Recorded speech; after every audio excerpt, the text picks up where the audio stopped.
দীর্ঘদিন ধরে বেহাল অবস্থায় পড়ে আছে রাজপুর সোনারপুর পৌরসভার 12 নম্বর ওয়ার্ডের গণশক্তি মোড় লেভেল ক্রসিং। বহুদিন ধরে প্রথমে যখন মিমি চক্রবর্তী এমপি ছিলেন তখনও এই ক্রসিং এ স্থায়ী গেটের ব্যবস্থায় পার্লামেন্ট দাবি তুলেছিলেন, কাজ হয়নি। পরবর্তী সময়ে সায়নী ঘোষ আসার পরেও বহুবার এই অঞ্চলের মানুষ স্থায়ী রেলগেটের দাবি জানিয়ে আসছিলেন, কিন্তু আজও কোনো স্থায়ী সুরাহা হয়নি। যার জেরে সোমবার রাত 8টা নাগাদ ক্যানিংগামী ট্রেন সজোরে ধাক্কা মারে একটি ছোট হাতি 4 চাকা গাড়িতে। সঙ্গে সঙ্গে গাড়িটি গিয়ে পড়ে 50 ফুট দূরে। সূত্রের খবর, ঘটনাস্থল থেকে গাড়ির ড্রাইভার পলাতক।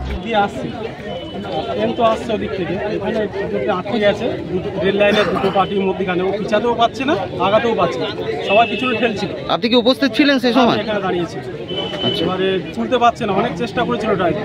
ট্রেনটা কি আপে ছিল না ডাউনে? ডাউনে ছিল। আচ্ছা, ডাউনে ছিল, এবারে তুলতে পারছে না। লাস্ট পর্যন্ত ড্রাইভার ভিতরে ছিল। ট্রেন অনেকটা চেষ্টা করেছে দাঁড় করানোর জন্য, ব্রেকে এমন আওয়াজ হচ্ছে, মারাত্মক আওয়াজ হচ্ছে। ট্রেনের ব্রেক করেছি তো মারাত্মক আওয়াজ, কিন্তু বাঁচতে পারেনি। লাস্ট পর্যন্ত ড্রাইভার গাড়ির মধ্যে ছিল, এখানে ধাক্কা মারার পরে ট্রেনকে নিয়ে গেল। ড্রাইভার গাড়ির মধ্যে ছিল, ওখানে গিয়ে নামলো। নামার পরে কেউ বাঁচতে বললে তুই এখানে চলে যা, তারপর ড্রাইভার চলে গেছে। ড্রাইভার কোনো অসুবিধা হয়নি, সুস্থ হয়েছিল, চোট হয়। গাড়িটাকে ফেলে রেখে ড্রাইভার কি চলে যায়? হ্যাঁ, ড্রাইভারটা লাস্ট মুহূর্তে চলে গেছে। গাড়ি যখন দাঁড়িয়ে গেছে তখন গাড়ি রেখে চলে গেছে। এই ঘটনায় আরো একবার স্থানীয় মানুষ ক্ষোভে ফুঁসে ওঠে। স্থানীয় বাসিন্দাদের বক্তব্য, অনেকদিন ধরে বেহাল অবস্থায় পড়ে আছে এই লেভেল ক্রসিং। দীর্ঘদিন ধরে তারা একটি রেলগেটের দাবি করছিল।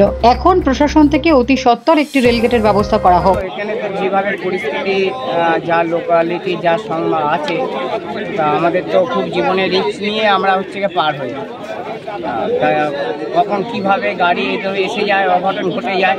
তাই সরকারের কাছে আবেদন থাকলো যে আমাদের এইটা নিয়ে খুব রেলগেটটা নিয়ে চিন্তা ভাবনা করলে খুবই ভালো হয়।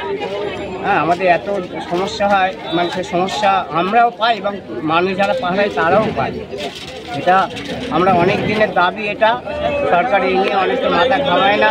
যদি এখন যদি এই বড় দুর্ঘটনা ঘটলে আগামী দিন হয়তো আরও বড় দুর্ঘটনা ঘটতে পারে। তাই